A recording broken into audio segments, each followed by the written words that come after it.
En esta ventana pictórica, esta noche invitamos a un fotógrafo profesional, artístico. Él es Luis Manuel Zuleta, con quien en programas anteriores hemos hecho algunas notas sobre fotografía y poesía.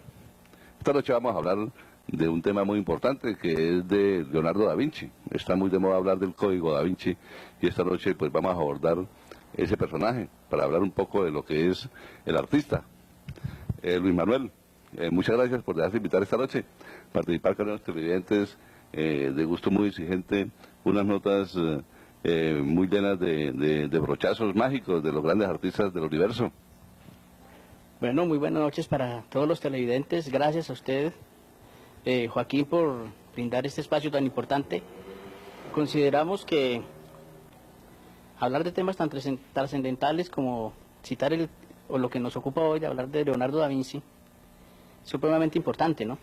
Y créame que vamos a tratar de compartir con ustedes de pronto también lo que he podido desarrollar como artista en el campo de la fotografía. Todos los artistas tenemos un principio y todos en cierta forma, de manera nos identificamos con un maestro.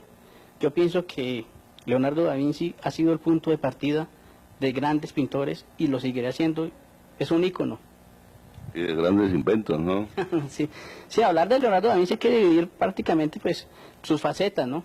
Por su gran capacidad y su polifacetismo, es decir, en todos los campos. Hablar de Leonardo da Vinci, el artista, el pintor, hablar de Leonardo da Vinci, el científico, hablar de da Vinci, el filósofo, que es lo que en estos momentos está de moda, ¿no? Hablemos de Leonardo da Vinci, el artista, el pintor, que pues todos los artistas de la plástica consideran de que es el papá de todo este cuento de los brochazos. Sí, Luis Manuel. A ver, Leonardo da Vinci desde un comienzo mostraba sinceramente que él reclamaba un espacio en la historia, ¿no?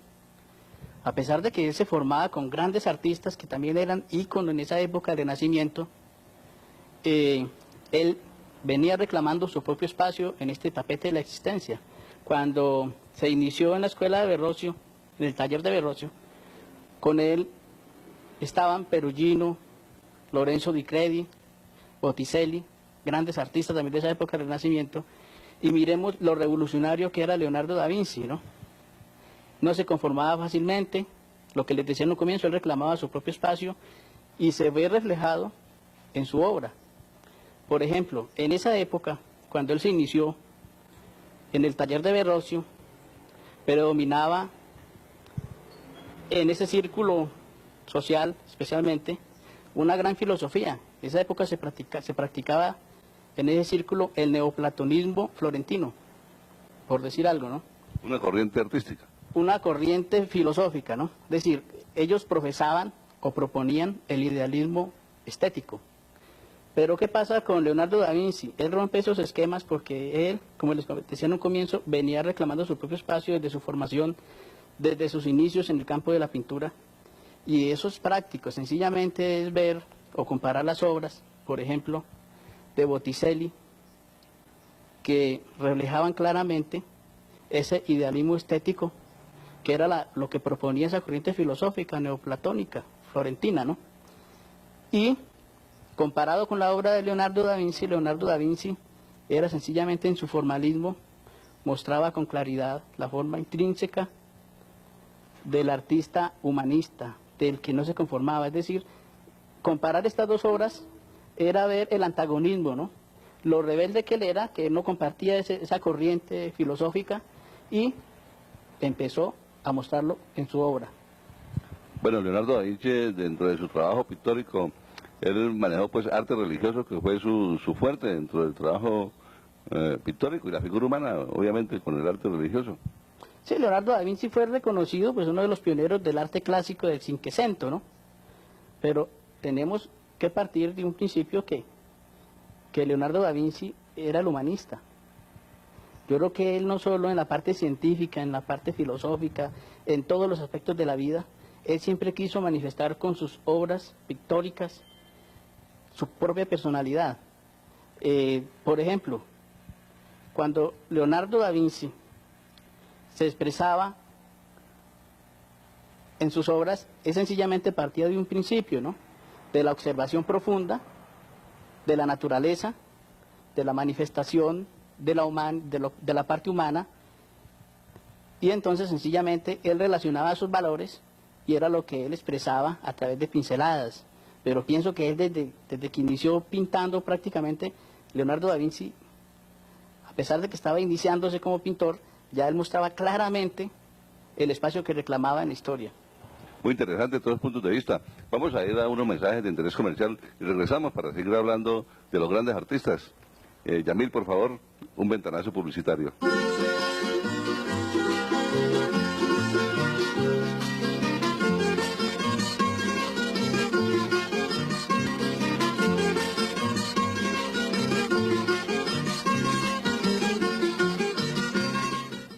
Y volvemos a la ventana pictórica esta noche, que estamos llevándoles unas notas muy interesantes sobre Leonardo da Vinci, a través de los conceptos muy claros y muy objetivos de Luis Manuel Zuleta, un fotógrafo profesional muy artístico, declamador. Maestro, hablemos un poquito de una de las grandes obras de Leonardo da Vinci, que fue la Mona Lisa o la Gioconda. ¿Cómo es el nombre? Gioconda, el retrato de la dama de la Mona Lisa. Sí, a ver, esta obra es supremamente importante y trascendental. Yo diría que todas las obras de Leonardo da Vinci sencillamente son iconografías. Es decir, nos sirven como punto de partida a todos los artistas, en todos los géneros. Miremos, por ejemplo, que en cada obra Leonardo da Vinci siempre sembraba un mensaje y, ¿por qué no decirlo que está de moda, un código? Hablemos, por ejemplo, de una técnica tan trascendental y tan importante que se le puede adjudicar solo a Leonardo da Vinci, con el respeto de críticos y quienes tengan conocimiento amplio en el mundo del arte pictórico. Pero esta técnica del esfumato, yo se la adjudico directamente a Leonardo da Vinci. También podemos hablar que ahí, en esta obra de la Mona Lisa, se ve claramente la puesta en práctica del claroscuro perfecto, de la combinación misteriosa, de la mirada profunda de esta dama, con el contraste misterioso de la selva profunda, como queriendo en forma intrínseca mostrar ese misterio tan grande, que era sencillamente lo que nos representaba Leonardo da Vinci y lo que él nos dejaba como artista. Esta técnica del esfumato es sencillamente revolucionaria porque pues de ella en la actualidad se utiliza mucho para la figura humana y para desvanecer, es decir, esta técnica la utilizan casi todos los artistas y todos los pintores. Y yo diría que esta técnica logró su máxima expresión en la obra de la Mona Lisa.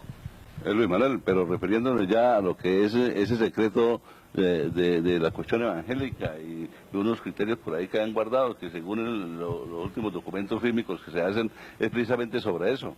Sí, lo que les comentaba, es decir, Leonardo da Vinci se veía, de todas maneras no tenía esa libertad de manifestarse, porque él no compartía algunas cosas y sencillamente él lo manifestaba a través de la pintura y él a través de códigos se expresaba, pero esos códigos eran muy profundos, él daba las claves prácticamente porque él hacía parte en esa época de una sociedad secreta, de eso sí tenía conocimiento, inclusive antes de la obra de Código da Vinci de Dawn yo ya tenía conocimientos y ya había hecho investigaciones en ese campo, que Leonardo da Vinci inclusive llegó a tener un amplio conocimiento de la alquimia, que llegó a tener un amplio conocimiento de esos evangelios ocultos, y yo no quiero entrar en materia porque en realidad, Joaquín, ese tema es bastante profundo, y yo diría que para entrar en él necesitaríamos de varios programas y de pronto también la participación de personas comprometidas en este campo, ¿no?